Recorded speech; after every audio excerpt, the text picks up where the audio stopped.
자, 바로 이어서 김백준 전 청와대 총무기획관 그리고 김진모 전 비서관 구속 여부가 오늘 결정되는데 영장 또 발음 방금 영장이 영땅으로 나가는 것도 너무하네요. 제가 해놓고도 영땅 전담 해설 법무부인 동아의 이정열 사무장님 되십니다. 안녕하십니까? 네, 안녕하십니까?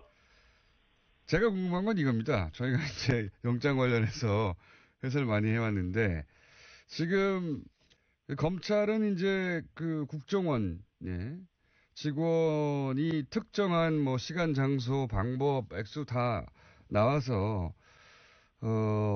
영장을 청구했는데 이 김백준 씨 같은 경우에는 기억이 나지 않는다고 하거든요.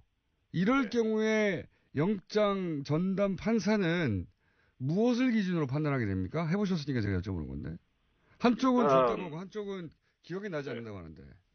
일단 그러니까 돈을 받았다는 피의자 쪽에서 나올 수 있는 대응이 이제 세 가지죠. 돈을 받았다. 그다음에 받은 적 없다. 공장장님 말씀하신 대로 기억이 나지 않는다. 이 세 가지일 수 있는데 돈을 받았다는 자백이잖아요.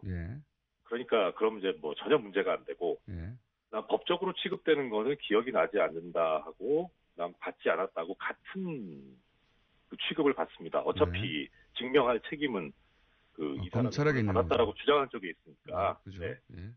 다만 이제 아까 처음에 공장장님께서 지적하셨던 대로 이 기억이 나지 않는다라고 하는 거는 나중에 본인의 운신의 폭을 상당히 넓힐 수 있는 거죠.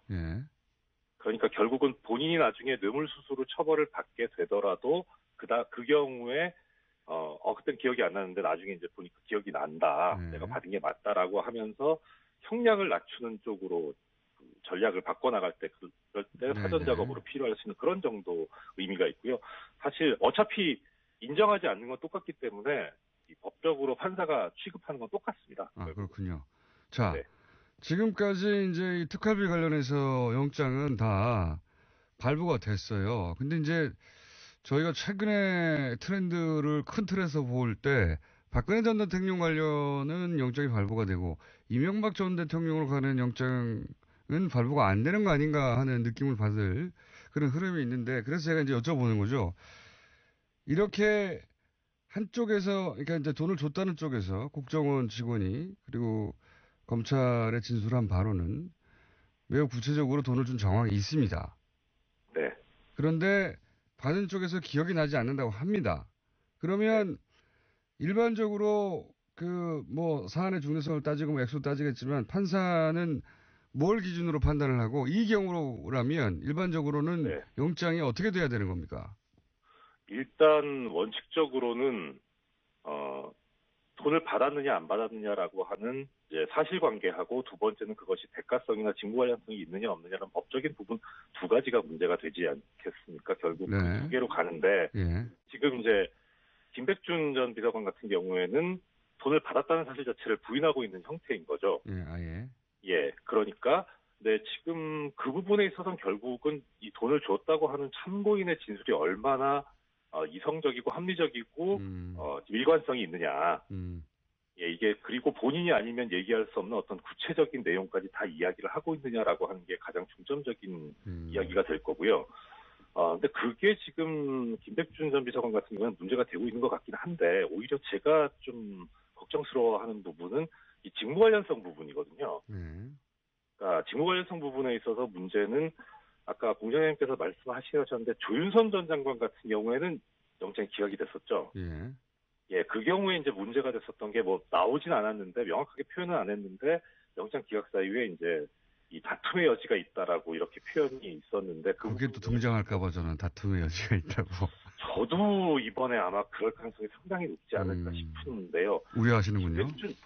김백준 전 비서관 같은 경우는 뭐가 문제가 있냐면 지금 MBC에선가 보도가 나왔었는데 이 다스 관련 소송에서 변호사 수임료를 먼저 얘기를 하지 않았느냐 김백준 전 비서관 같은 경우에 그러면은 이 다스 관련은 항상 우리가 얘기하고 있다시피 사기업이기 때문에 청와대나 이 공무원이 이야기를 할 문제는 아니잖아요. 그렇죠. 그런데 청와대에서 이야기를 했다고 하는 것은 개인적인 부분까지 청와대가 관여를 하고 있었다는 것이고, 예. 이 개인적인 이제 저 이명박 전 대통령의 개인적인 부분까지. 예. 그러면은 아주 축소돼서 해석을 했을 경우에 정말 과잉 충성하는 과정에서 모든 것을 다 관여를 해왔고 관리를 해왔다라고 해석할 여지가 있을 수도 있겠지만, 적어도 변호사 선임 비용까지도 이명박 전 대통령이 몰랐다라고 할 수 있겠는가. 예. 예, 그러니까 결국 이 부분은 김백준 비서관 같은 경우에는 이명박 전 대통령과 공모했다라고 갈 수밖에 없는 구조이거든요. 그렇죠. 지시를 받아서. 예, 예. 그렇죠. 그런데 그 외의 부분, 지금 이 다스 그 변호사 선임료 부분이 구속영장 청구 범죄 사실에 들어있는지는 잘 모르겠는데, 그게 아니라면 총무비서관 같은 경우에는 지시를 받았다라고 하지 않는다면, 그러면은 총무비서관에 대해서 이 국정원이 뇌물을 줘야 될 특별한 이 직무 관련성은 별로 그렇게 뚜렷하진 않거든요. 네네. 그러니까 이 부분이 문제가 될 가능성이 좀 있습니다. 돈을 줄 이유가 뭐가 있느냐. 예. 그렇죠. 예, 그러니까 줬다고 달라 그래서 줬다라고 하는 정도까지는 그렇다 쳐도, 그거는 이제 돈을 줬냐 안 줬냐 하는 사실관계의 문제지 법적으로 이게 직무 관련성이 있냐 없냐의 문제는 아니거든요. 이건 또 다른 문제이기 때문에. 네. 그래서 문제는 이제 이런 경우에 통상적으로 직무 관련성이 여부도 따지긴 하지만, 지금 돈을 수수했느냐가 먼저 쟁점이 돼 있기 때문에 그 부분이 해결이 된다면 통상적으로 영장을 발부해 왔어요. 왜냐하면 일단은 증거인멸의 우려가 있어 보이니까. 네네. 인정 안 하고 있으니까요. 그런데 국장님께서도 지적하셨다시피 이 지금 이명박 전 대통령으로 향하는 구속영장은 너무나 엄격하고 축소되게 지금 되어왔었거든요. 네. 게다가 김백준 씨는 만약에 구속된다면 그 다음은 대통령밖에 없거든요. 예. 그렇죠. 일단 순서가 차곡차곡 이제 지금 아마 검찰에서도 그 윗단계인 이제 비서실장, 그다음에 그 위에 대통령까지 갈 텐데, 이 지금 첫 단계가 차단돼 버리는 상황이기 때문에 상당히 중요한 단계이기도 하고, 또 그리고 문제는 그런 상황에서 이런 직무 관련성 과연 통상적으로 영장 발부할 때처럼 그렇게 이 지금 현재 서울중앙지방법 영장전담들이 인정해 줄 것인가는 상당히 회의적이거든요. 그러니까 통상적으로는 발부돼야 하는데 지금 영장 서울중앙의 영장이 이때까지 보여왔던 영장의 발부와 기각의 전례를 볼 때 우려된다 이런 말씀이시네요. 예, 그렇습니다. 오히려 발부되면 정말 놀라운 일이 아닐까 싶은 생각이 듭니다. 알겠습니다. 오늘 여기까지 하고요. 예, 결과 가지고 또 한번 얘기 나누겠습니다. 감사합니다. 네, 안녕히 계십시오. 법무법인 동안의 이정열 사무장이었습니다.